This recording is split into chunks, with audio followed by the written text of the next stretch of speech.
به نام خداوند بخشنده مهربان.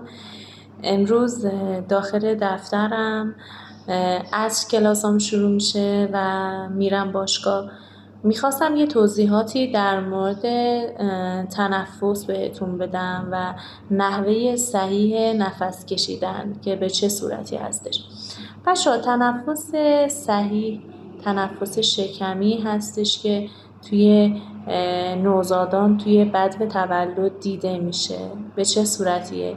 اینکه همراه با دم شکمشون مانند یک توپ گرد باد میشه و با بازدم فرو میره. این تنفس صحیحه.